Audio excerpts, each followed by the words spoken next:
Hello बच्चों, Sanjeev sir classes में आप सबका स्वागत है। आज मैं आप सबको इस वीडियो में पॉलिटिकल साइंस का चैप्टर 1 पावर शेयरिंग पढ़ाऊंगा।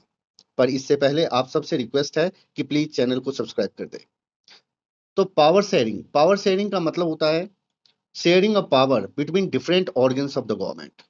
Different organs of the government just like legislature, executive and judiciary. Power sharing का मतलब होता है different levels of the government. So there are three levels of government. Central government. Central government is for central level and it is for entire country. And state government. State government is for state level and local government is for local level. तो power sharing जो है वो तीन जो आपके levels है government के उनके बीच में होता है। जो तीन ऑर्गन्स हैं उनके बीच में होता है। तो जैसे कि जो तीन ऑर्गन्स हैं वो है आपका लेजिस्लेचर, एग्जीक्यूटिव एंड जुडिशरी। और तीन लेवल्स हैं central government, state government and local government. तो पावर शेयरिंग का एग्जांपल इसमें सबसे पहला जो क्वेश्चन है वो है बेल्जियम। पावर शेयरिंग इन बेल्जियम। तो देखिए बेल्जियम एक छोटा सा देश है जो कि यूरोप में है और इसका एरिया जो है वो smaller than the state of Haryana. Haryana state से भी छोटा है।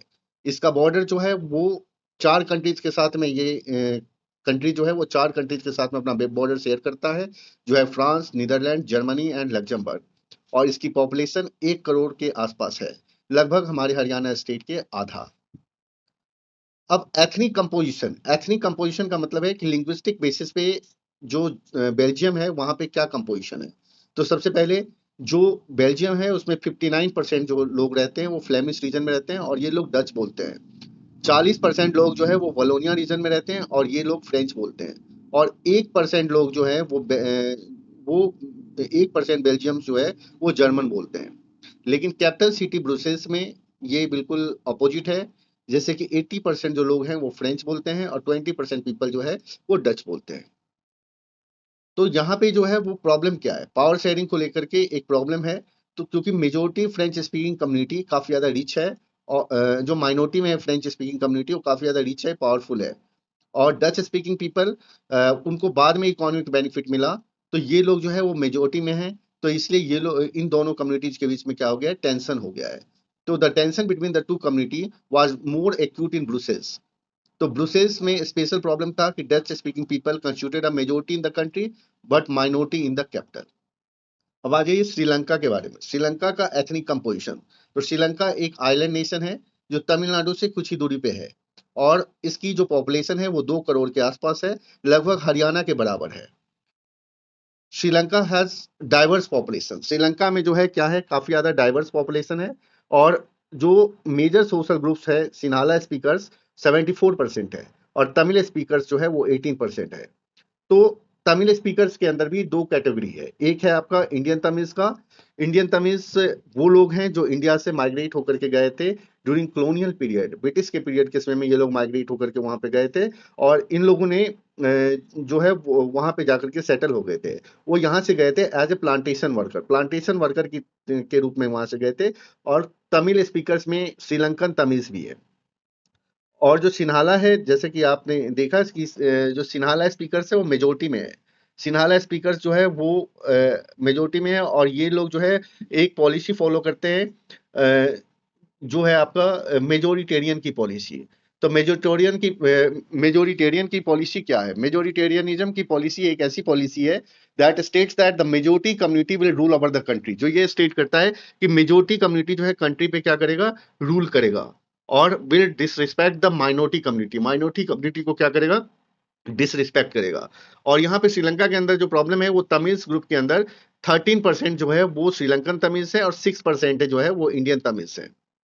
तो चूंकि श्रीलंका के अंदर जो है मेजोरिटेरियनिज्म की पॉलिसी फॉलो होती थी कि मेजोरिटी कम्युनिटी रूल करेगा और सिन्हाला कम्युनिटी जो है मेजोरिटी में थी। तो सिन्हाला कम्युनिटी जो है क्या करता था, उनको यूनिवर्सिटी पोजीशंस में, गवर्नमेंट जॉब्स में उन सबको क्या मिलता था, रिजर्वेशन मिलता था। तो जिसकी वजह से तमिल लोगों को ऐसा लगने लगा कि उनके कल्चर को और उन लोगों को डिसरिस्पेक्ट किया जा रहा है। तो इसलिए ये लोग जो है वो अपने लिए एक अलग तमिल इलाम, मतलब अलग तमिल स्टेट की डिमांड करने लगे। अलग तमिल स्टेट की डिमांड करने लगे। और जो सिन्हाला स्पीकर्स हैं वो ज्यादातर बुद्धिस्ट हैं। तो गवर्नमेंट जॉब्स या यूनिवर्सिटी पोजीशन में उन्हीं लोगों को जो है चांस मिलता था। तो इसकी वजह से क्या हो गया, वहां पे सिविल वार स्टार्ट हुआ, और जिसकी वजह से काफी ज्यादा क्या हुआ, सिविल वार की वजह से काफी ज्यादा वायलेंस क्रिएट हुआ। बहुत सारे तमिल लोगों को वहां से देश छोड़ करके जाना पड़ा, और काफी सारे सिन्हाली लोगों को भी जो है वो वहां से माइग्रेट होकर के भागना पड़ा। तो देखिए, सबसे अगला क्वेश्चन है एकोमोडेशन इन बेल्जियम। बेल्जियम जो है में एकोमोडेशन कैसे हुआ? तो बेल्जियम में एकोमोडेशन जो ये इस तरीके से हुआ कि what are the process of accommodation in Belgium. तो कॉन्स्टिट्यूशन ने प्रिस्क्राइब किया कि number of Dutch and French speaking minister, ऐसा कॉन्स्टिट्यूशन बनाया गया जिसमें ये कहा गया कि डच स्पीकिंग और फ्रेंच स्पीकिंग मिनिस्टर जो है सेंट्रल गवर्नमेंट में जो है वो सेम होगा, और बहुत सारी पावर्स जो है वो सेंट्रल गवर्नमेंट का किसको दे दिया गया, स्टेट गवर्नमेंट को दे दिया गया। स्टेट गवर्नमेंट जो है वो पावर देने के बाद में was not subordinate to the central government. Brussels में सेपरेट गवर्नमेंट बनाया गया, जिसमें इक्वल रिप्रेजेंटेशन एक्सेप्ट की गई। फ्रेंच स्पीकिंग पीपल ने इक्वल रिप्रेजेंटेशन एक्सेप्ट कर लिया ब्रुसेल्स में, क्योंकि डच स्पीकिंग कम्युनिटी ने जो है इक्वल रिप्रेजेंटेशन कंट्री के अंदर जो है सेंट्रल गवर्नमेंट में जो है उन्होंने एक्सेप्ट किया था। फिर apart from the central and state government, central और स्टेट गवर्नमेंट के अलावा थर्ड टाइप ऑफ गवर्नमेंट बनाया गया जिसका नाम था कम्युनिटी गवर्नमेंट। कम्युनिटी गवर्नमेंट जो है वो मेनली उन लोगों के द्वारा इलेक्ट किए गए जो जो लोग पीपल वो लोग थे जो एक ही लैंग्वेज कम्युनिटी से बिलोंग करते थे। और डच, फ्रेंच, जर्मन स्पीकिंग कहाँ पे वो रहते थे वो उससे नहीं मतलब होता था, वो सभी अपने अपना कम्युनिटी गवर्नमेंट बनाते थे।